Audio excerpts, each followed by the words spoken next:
Okay, let's dive into this.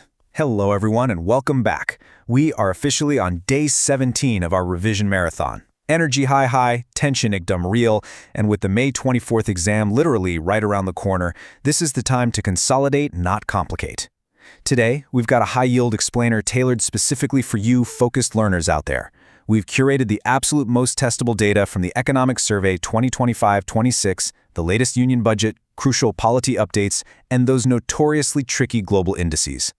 Here's our agenda for today. 1. The economic growth engine. 2. Fiscal Prudence and 2030. 3. Essential Polity Rapid Fire. 4. Crucial environment themes. 5. Global indices and rankings. And 6. Final push for prelims.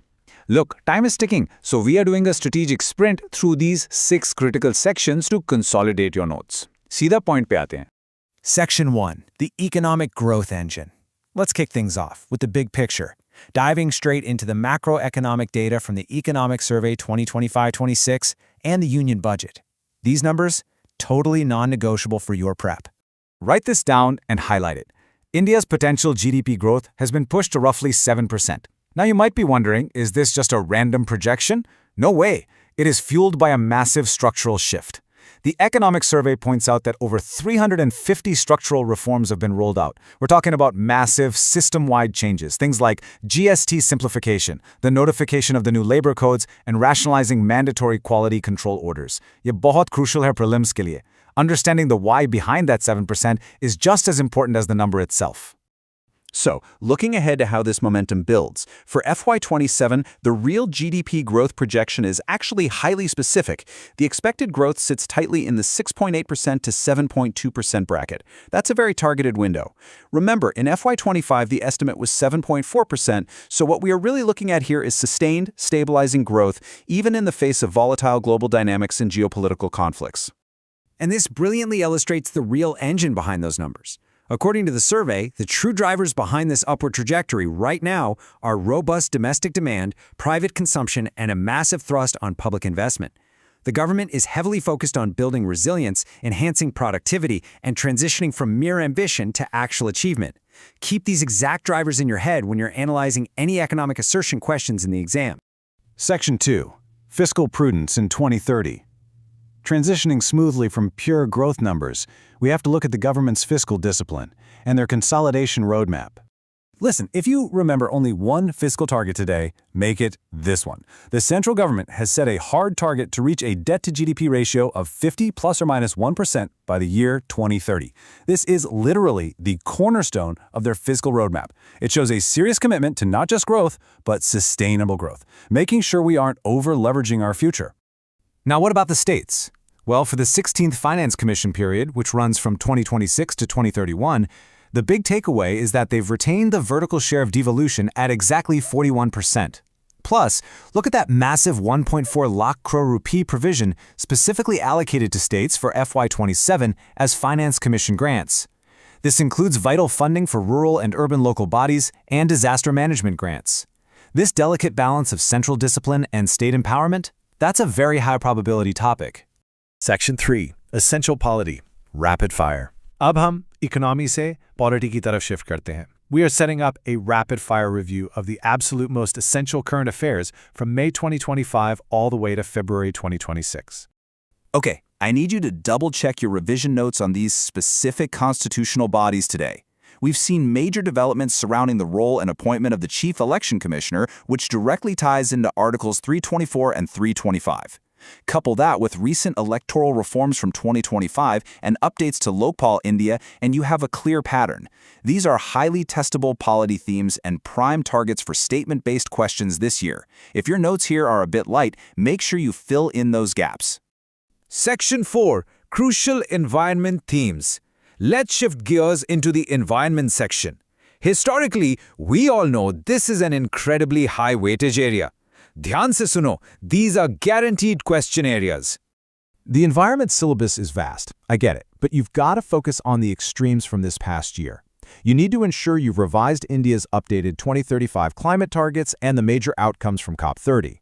But don't ignore the local stuff either. Understand the mechanics behind our prolonged heat waves, rising ocean temperatures, and the recent ecological and legal implications of rat hole mining.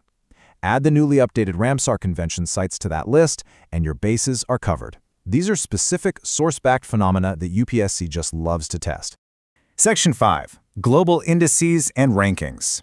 Moving on to an absolute UPSC favorite, international reports. We're going to map out exactly where India stands globally.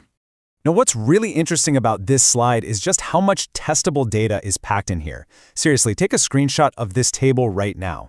Let's look at the big movers. India has actually jumped to 118th in the World Happiness Report, while holding steady at 91st in the Corruption Perceptions Index with a score of 39.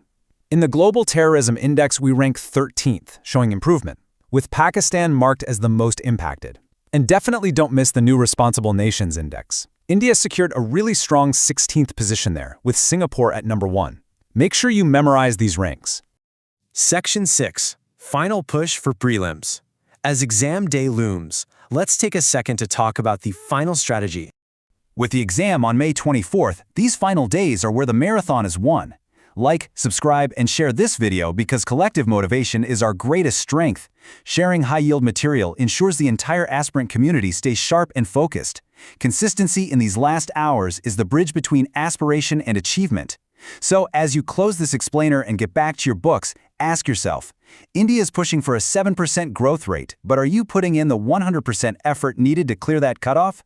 Keep pushing, stay incredibly focused, and I will see you in the next explainer. Welcome, aspirants. You know, we've spent the last 16 days deep diving into the syllabus. And today is all about the Akhrivar, the final strike.